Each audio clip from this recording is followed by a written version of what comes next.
We are here showing the SPC outlook forecast for today. This is the day 1 categorical outlook.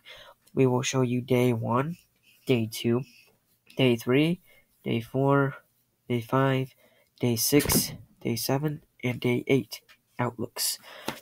So, without further ado, let's get started. I'll also be showing the mental scale discussions and the watches. So we currently have an enhanced risk for severe weather, and we have 4 severe thunderstorm watches. Well, actually, we have 5 severe thunderstorm watches that are in effect right now. So, take a look. Down here first, we have 60 wind reports and 81 hail reports. This is old data of what it usually would be by now. And it looks like we have a tornado on the ground right now. So before we get to that, I'm going to read the warning off to you guys. There's a tornado on the ground. Okay, opening up the warning. Tornado warning. A tornado warning remains in effect until 9:30 p.m. Eastern Daylight Time for southern Coffee County. At 9:02 p.m. Eastern Daylight Time, a confirmed tornado was located 8 miles north of Willacooey, moving east at 45 miles per hour. Hazard: damaging tornado and quarter-size hail. Source: spotter confirmed tornado. Impact: flying debris will be dangerous to those caught without shelter. Mobile homes will be damaged or destroyed. Damage to roofs, windows, and vehicles will occur. Tree damage is likely. This tornado will be near Douglas around 9:15 p.m. Eastern Daylight Time. Cautionary preparedness actions. Tornadoes are extremely difficult to see and confirm at night. Do not wait to see or hear the tornado. Take cover now. Torrential rainfall is occurring with this storm and may lead to flash flooding and is hiding the tornado. Do not drive your vehicle through flooded roadways. Tornado. Storm spotter indicated. Hail, 1 inch. So there is a confirmed tornado on the ground right now, roaming through Georgia. We'll take a look at it quick. It does have a TVS on it, which is tornado vortex signature. And I'm going to look at the velocities quick. It does look like the velocities are very strong on this. Very strong. And if you guys don't know where Douglas is, Douglas is, right about here. I just put that box right up around there.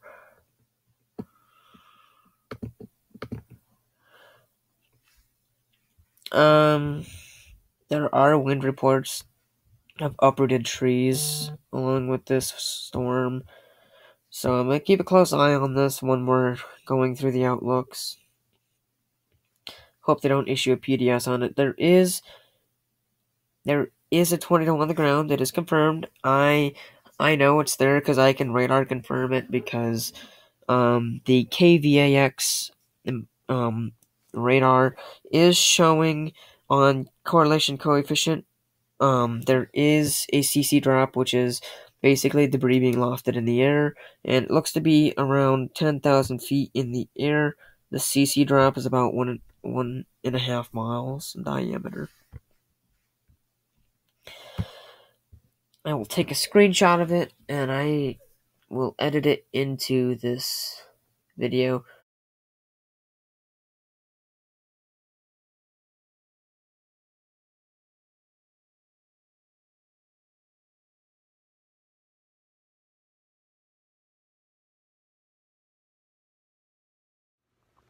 That blue dot that you are seeing is the debris ball, with debris being lifted at around 10,000 feet in the air.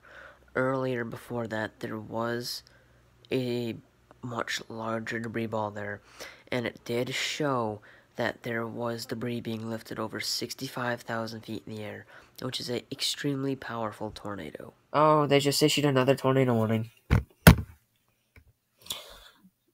Oh boy. Tornado warning. I think it's an extension of it. These are some nasty looking radar sightings. It does look like this is developing on it across the dry line, which is not a good scenario.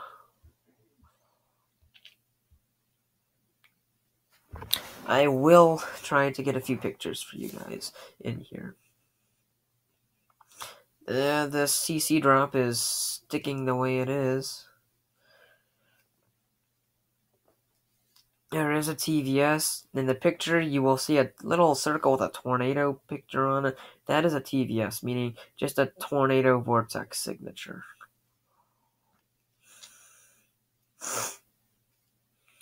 Okay. That tornado warning will be running for another 14 minutes. I'll keep an eye on it. Okay, back to the categorical outlooks. So as we see here, looks, yeah, no, I'm not going to do that right now. I'm going to click in.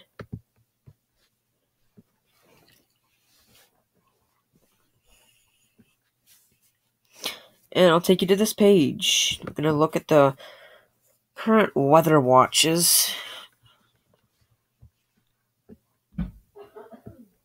We have 1, 2, 3, 4, so they did expire one. That is good.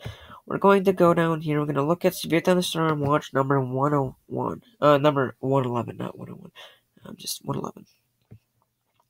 So there's low chances of tornadoes, but there are higher chances of hail coming out of these, as we see right here. It looks like these are more hail droppers. Largest hail I've seen today so far was 5.5 inches. So if it's some grapefruit size hail that we've been seeing today, it's been pretty big. There was a tornado watch that did come close to being a PDS watch. So these are very intense. Okay. It doesn't look like any tornadoes are really possible with these. Yeah. Second watch is basically the same. Gonna go look right here. Severe Thunderstorm Watch number 109.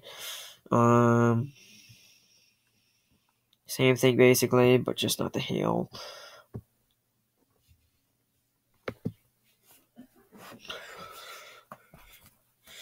And Severe Thunderstorm Watch number 108.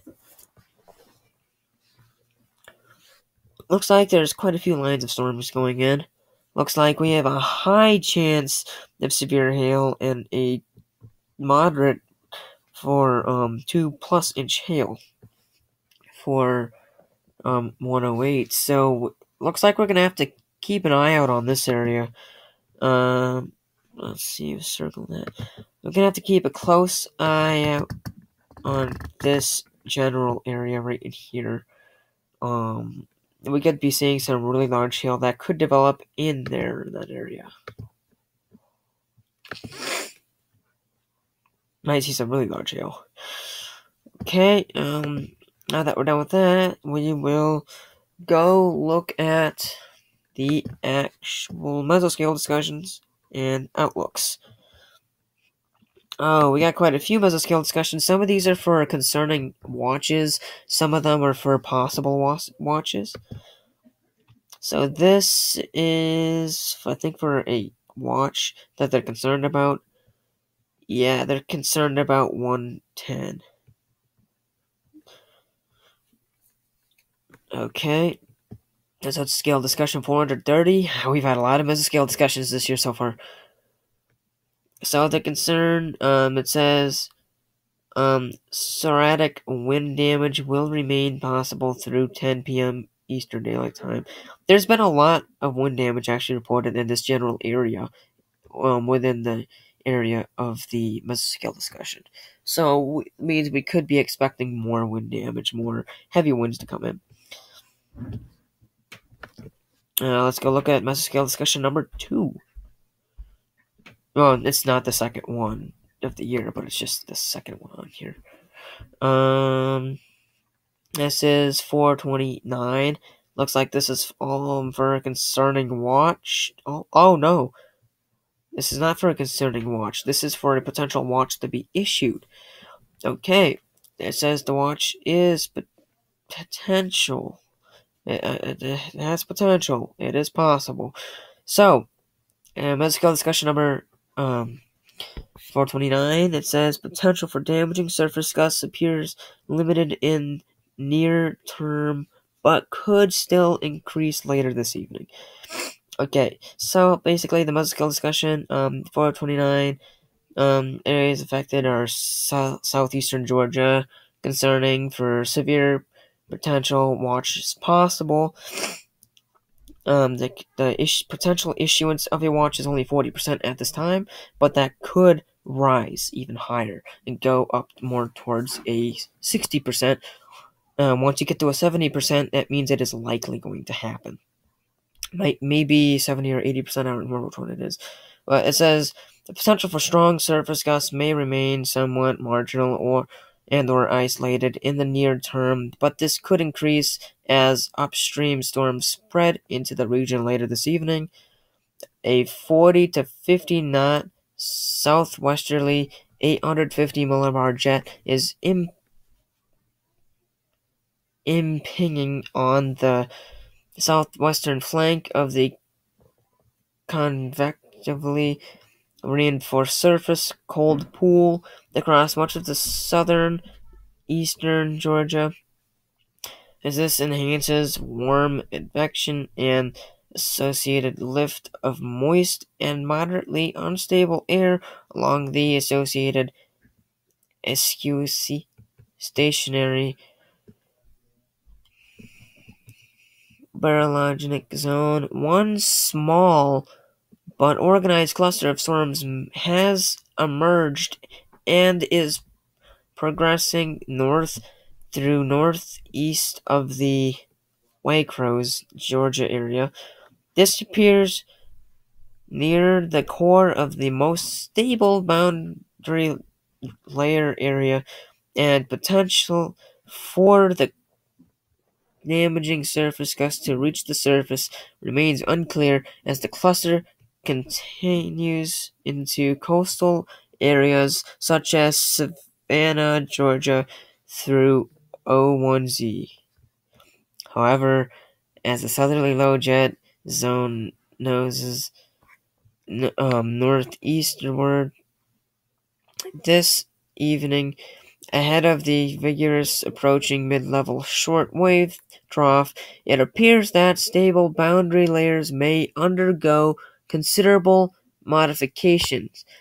If another cluster of storms is able to organize upstream near the intersection of outflow, reinforced boundary, and a pre-cold frontal wind shift across southeastern Alabama into northwestern Georgia, then there may be increasing potential for damaging wind gusts as it overspreads a similar track as the preceding system later this evening.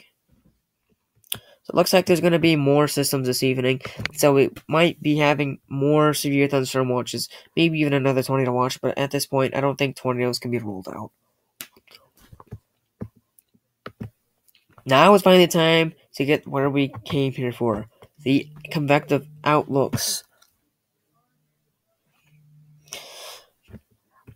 Today's outlook looks like it has been downgraded, has it not? Yes, there is no more enhanced risk. It's just 5% with a slight risk, 15%, 15%. Can't go any higher than that. Okay. But even if you're still in any of those areas, you should still take it seriously. You may still get some damaging winds.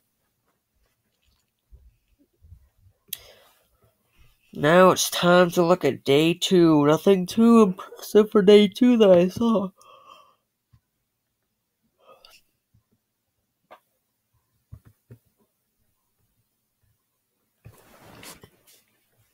Yeah, it's just California finally getting some thunderstorms, guys.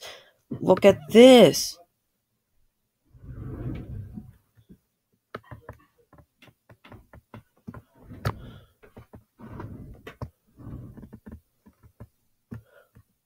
Oopsies. Trying to make this look nice. I'm sorry, guys. Looks like there are some storms there, though.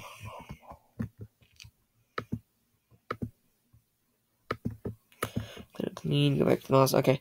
And Florida Panhandle looks like it's going to have some stuff.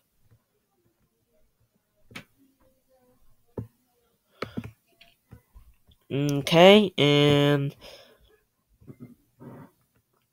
here it looks like we do have some development of some thunderstorms. I'm really close to this. I'm like right up in here, so I'm right on the border of that.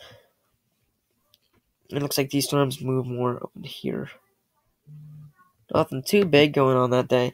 But then when we go to day 4 is a little more tempting to try to force something big. Let's look at day 4.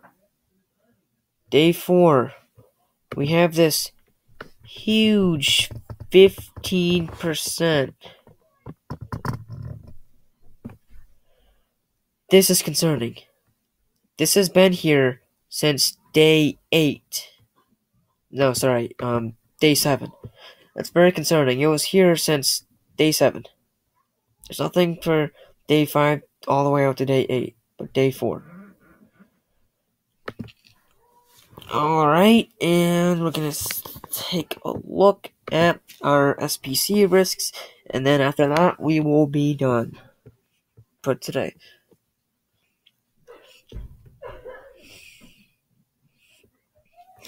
Okay, no, don't do that.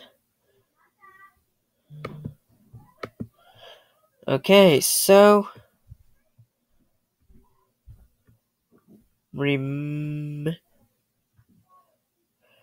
okay, I'm going to talk to you guys about the understanding of the severe thunderstorm risk categories.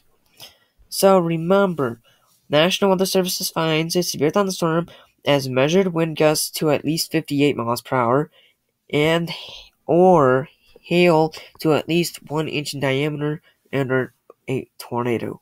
All thunderstorm categories imply lightning and the potential for flooding.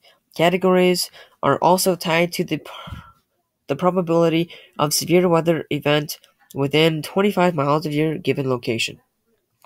So the thunderstorm risk, which is the really light shade of green, that's known as the general thunderstorm risk, or the that TMST or the STMS. I don't know what to call it, but it means no severe thunderstorms are expected. Lightning, flooding threats are still exist with all thunderstorms. Now, the marginal risk is that darker shade of green. Isolated severe thunderstorms are possible with this limited in duration and their coverage and or intensity, meaning weaker severe storms. The slight risk is the yellow. Another tornado warning has been issued. I gotta take a look at that in just a bit. A slight risk is short-lived and or not widespread isolated intense storms are possible. Remember, this means possible. It doesn't mean that it's imminent. Okay, now we got a confirmed tornado on the ground. We get to the enhanced risk, which is more of an orange color. That orange color it means that more persistent and widespread and a few intense storms are possible. This is when you start getting worried, because that's when you start getting your 10% hatch, which is for tornadoes and stuff. That the hatch means EF2 to EF5. Now, the moderate risk, which is red. Widespread severe storms are likely. Long-lived, widespread, and intense. This is when you want to start getting scared. Now, the high risk is the highest on the list. It's more of a purple color. Widespread severe storms expected. Long-lived, very widespread, and particularly intense. These are very dangerous situations. A high risk is nothing to fool around with. A high risk is the worst to be in. Okay, guys, this is going to cut it for this video. If you guys enjoyed this video, please smash that like button, turn on all the post notifications, and if you haven't yet, subscribe to my YouTube channel.